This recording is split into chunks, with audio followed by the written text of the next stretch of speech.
Alors, eh bien, un grand bonjour à tout le monde déjà, d'une part, et puis merci d'être présent sur cette conférence. Est-ce qu'il y a des personnes qui ne me connaissent pas encore, là, que je vois si je dois vite fait passer sur mon histoire, me présenter, ou si vous me connaissez déjà? Est-ce qu'il y a des personnes qui ne me connaissent pas? Oui? Non, Oui. tout le monde me connaît? Ok, parfait. Donc, on va attendre encore du monde.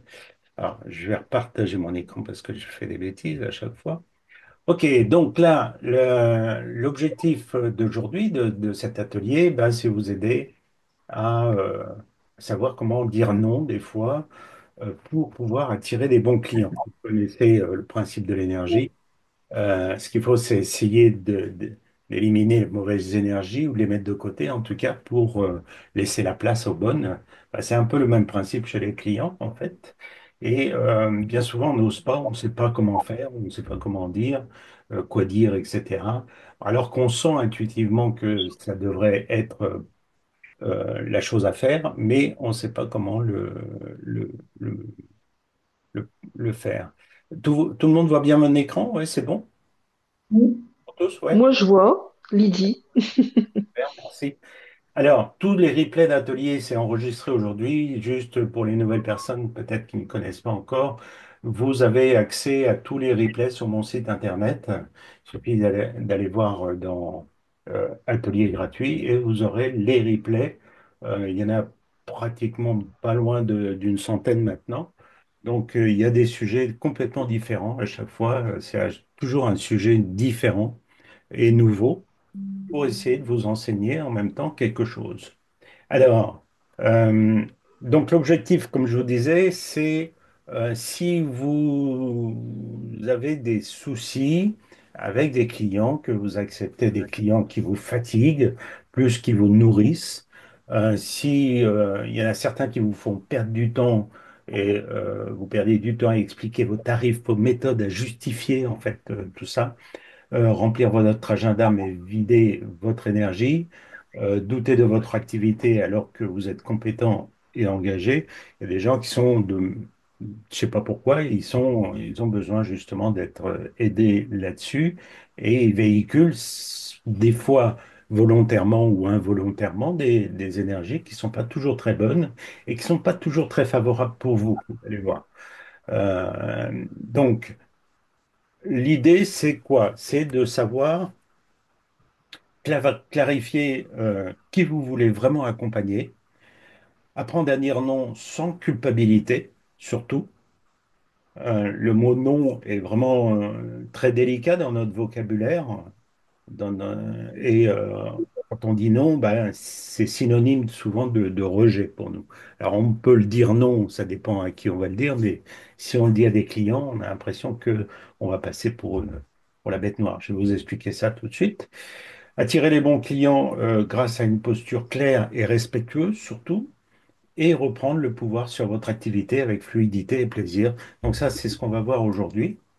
Et c'est de pouvoir vous montrer que dire non n'est pas un risque, mais surtout une stratégie puissante pour développer une activité plus alignée, plus sereine et plus rentable pour vous. Alors, pourquoi vous épuiser à attirer des clients qui remettent en question votre expertise, n'écoutent pas vos conseils, n'honorent pas vos tarifs ou vos créneaux et vous vident de votre énergie? Ça, c'est la question. Souvent, surtout quand on démarre, quand on débute, eh ben, on est un peu confronté à ce genre de situation. Donc, la clé de l'atelier, c'est de dire non, c'est créer de l'espace pour mieux dire oui, en fait. Comme je disais au tout début, c'est-à-dire que faire en sorte de libérer de la place avec des énergies qui sont pas bonnes pour justement que les bonnes arrivent beaucoup plus facilement. Chaque mauvais client que vous acceptez prend la place d'un bon client qui attend de vous trouver. Savoir qu'il y a des personnes qui sont là, qui vous attendent. Ils sont juste, c'est parce que peut-être que vous n'êtes pas suffisamment visible. C'est pour ça qu'on ne vous trouve pas, mais en tout cas, les clients sont là. Euh, je lisais une statistique il n'y a pas si longtemps. que 40% maintenant de la population se redirige vers les médecines douces, vers les médecines alternatives comme vous pratiquez. Et ils sont de plus en plus en train de lâcher la médecine conventionnelle où on nous file trop de médocs, trop de choses comme ça. J'ai rien contre hein, la médecine conventionnelle, sauf que des fois c'est un petit peu abusé. Moi j'ai un médecin dans ma ville, il vous dit bah, je vous donne 10 minutes et une question, puis allez prendre tel médicament à la pharmacie, puis on se revoit plus tard. Bon, ok. Ouais, c'est pas tout à fait vraiment l'idée que je me fais du médecin, quoi. Bon, mais ça c'est une autre affaire.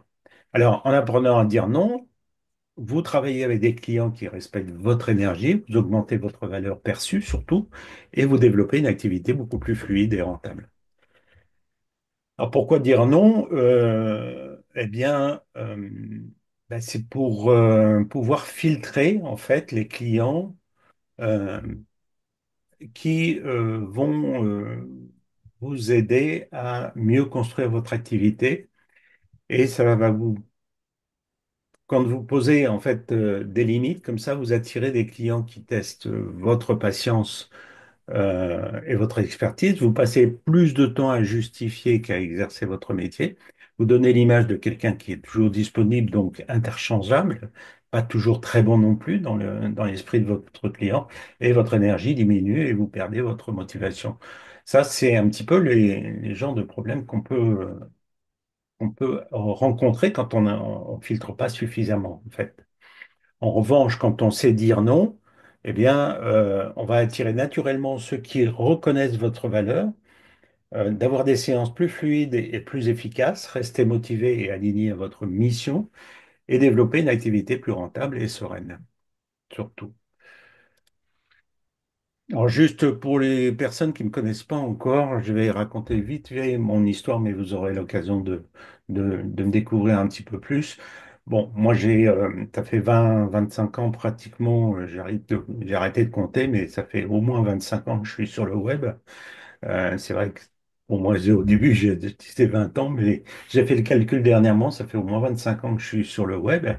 J'ai commencé évidemment par la création de sites, l'ergonomie de sites, la rédaction de sites Internet. Après, j'ai étendu toutes mes compétences à toute la communication en général, et puis les réseaux sociaux, etc., quand c'est arrivé. Et, mais j'étais au départ plus dans le domaine artistique, comme la bijouterie joaillerie. Mais à l'époque, quand j'ai créé ma première entreprise à 19 ans, en fait, j'ai été confronté à quoi? Pas mes compétences en tant que bijoutier joaillier, mais plutôt à la communication pour attirer des nouveaux clients. Je savais pas trop comment faire. J'étais, je travaillais dans un atelier, j'en ai parlé avec Jean-François, justement, Antoine, dernièrement. Et on a évoqué des souvenirs, c'était assez sympathique. Mais au début, bah, je travaillais, j'ai fait l'école du Louvre, évidemment, comme des joailliers à Paris. Et je travaillais dans le 4e arrondissement en tant que bijoutier. Mais quand dans le milieu de la bijouterie, quand on est artisan, bijoutier, joaillier, créateur, en fait, on travaille pas en boutique, on travaille en atelier. Et c'est les ateliers qui sont dans des immeubles et donc beaucoup moins de visibilité, évidemment, que des boutiquiers. Et à l'époque, bah, il fallait que je communique, il fallait que je trouve de la clientèle. Et je pensais qu'en étant bon dans ce que je faisais au niveau de l'école du Louvre, eh bien, ça allait suffire, alors que non. Il faut vraiment avoir la possibilité de savoir communiquer, créer une clientèle, l'entretenir, la fidéliser, etc. Mais à l'époque, en plus de ça, il n'y avait pas Internet. Alors, c'était un peu plus facile parce qu'on avait quand même le contact. Malgré que j'étais très jeune, j'arrivais quand même à instaurer cette confiance. Sauf que maintenant, avec Internet, eh bien, c'est la tâche la plus difficile. C'est d'instaurer un pont de communication qu'il y a entre votre futur client et vous, à travers Internet. Alors, c'est sûr que la plupart d'entre vous me disent, moi, j'ai pas de difficulté quand je vois quelqu'un, etc. Ça passe bien, le feeling, etc. Oui, bien sûr. Sauf que, justement, la grande difficulté, c'est Internet. Et Internet, eh bien, c'est pas la même chose. Sans le savoir, avec un manque de connaissances, en fait, c'est pas de notre faute, mais avec un manque de connaissances, on va mettre sur ce pont de communication, on va mettre un peu trop comment dirais-je, d'obstacles qui vont faire que notre futur client, eh bien, il va faire demi-tour alors qu'il était parti pour venir prendre rendez-vous avec vous. Et la confiance sur Internet est vraiment primordiale. Et c'est tout l'art de communiquer en communiquant de la confiance, faire en sorte de créer un climat où le futur client va être à l'aise avec vous, il va se sentir bien, il va sentir que le feeling passe bien avec vous et que c'est avec vous qu'il a besoin de prendre rendez-vous et pas avec quelqu'un d'autre. Mais on est dans un milieu où il y a de la concurrence, où bien sûr qu'il y a de plus en plus de gens qui se tournent vers les médecines douces, mais ça veut dire qu'il va y avoir de plus en plus de thérapeutes qui vont être proches de chez vous, qui vont être dans votre entourage, qui vont être sur Internet un peu partout. Et donc, il va falloir savoir faire la différence. Et c'est maintenant qu'il faut le faire. Il faut savoir comment faire et ne pas copier les autres parce que copier les autres, bah, c'est toujours rester dans la masse. On en parlera dans le prochain atelier qui sera à ce propos-là pour vous aider à vous différencier. Mais voilà, il faut d'abord savoir, avec la clientèle, on a vu dans l'atelier précédent comment attirer les bons clients, justement. Eh bien maintenant, il y en a certains, quand on les attire, il faut savoir faire un petit choix pour éviter de perdre trop de temps. Et au début, ce qui s'est passé dans mon histoire, ben, c'est que les débuts étaient vraiment chaotiques à cause de ce problème de communication. J'arrivais pas à communiquer correctement alors que j'étais bon dans ce que je faisais. Et ça m'a mis beaucoup de doutes. Évidemment, quand on est indépendant, j'étais jeune, pas très aidé non plus, que ce soit au niveau familial comme de l'entourage. Donc, j'avançais vraiment un petit pas comme ça dans le brouillard. Et puis, j'étais bien obligé de me rendre compte que toutes les erreurs que je faisais, c'était à cause de cette communication que je maîtrisais pas. Et je me suis dit à l'époque, je me suis pas rendu compte tout de suite, c'était un problème de communication. Je me suis dit peut-être c'est le métier. Donc vous savez, on se dit, je vais peut-être apprendre une autre pratique, ça va me permettre d'attirer un petit peu plus d'autres clients, etc.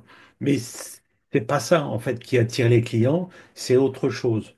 Et je me suis lancé dans l'architecture d'intérieur en pensant que ça irait mieux. Puis en fin de compte, ça n'allait pas mieux. Pourquoi? Parce que il y avait toujours ce problème de communication que je rencontrais à chaque fois.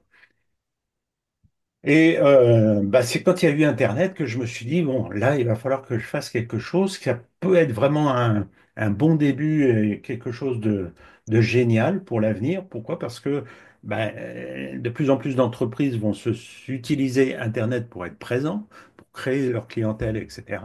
Et ça a été l'explosion littérale. Donc j'ai appris tout ce qui était création de sites, la création d'outils de communication, la rédaction pour le web, le marketing Internet en général, etc. Et puis en 2014, j'ai fait la rencontre avec un homme de médecine amérindien qui, lui, avait besoin de faire connaître une association qu'il avait créée pour aider des enfants autochtones au Québec. Et il avait besoin de finances pour financer des projets pour eux. Et il m'a demandé évidemment de m'occuper de toute sa communication, que ce soit la création de sites, l'ergonomie, etc. Enfin, tout, je m'occupais même de l'organisation des séminaires. Je le faisais venir deux, trois fois par an en France, enfin au moins deux fois. On faisait un petit tour entre la Belgique, la Suisse et la France. Et puis, à l'occasion de ces séminaires que j'organisais, j'ai discuté avec beaucoup de thérapeutes qui venaient en fait apprendre les techniques de médecine amérindienne pendant les séminaires. Et en discutant avec eux, je me suis rendu compte qu'ils avaient tous un point commun, en fait, c'était la communication. Tous très bons thérapeutes, un peu comme moi j'avais connu précédemment avec la bijouterie joaillerie, pensant qu'on est bon dans ce qu'on fait, on va attirer des clients. C'est pas suffisant en fait. C'est bien, mais pas par Internet en tout cas. Ça, c'est une chose. Et d'autre part, eh bien, il y a de plus en plus de concurrence, comme je le disais. Donc, j'ai créé un organisme de formation il y a quelques temps maintenant, pendant le Covid même d'ailleurs, et j'ai créé un organisme qualifié, hein, Calliope, et qui me permet de pouvoir proposer des accompagnements finançables par le CPF ou d'autres organismes, justement, pour aider un peu plus les praticiens bien-être à se sortir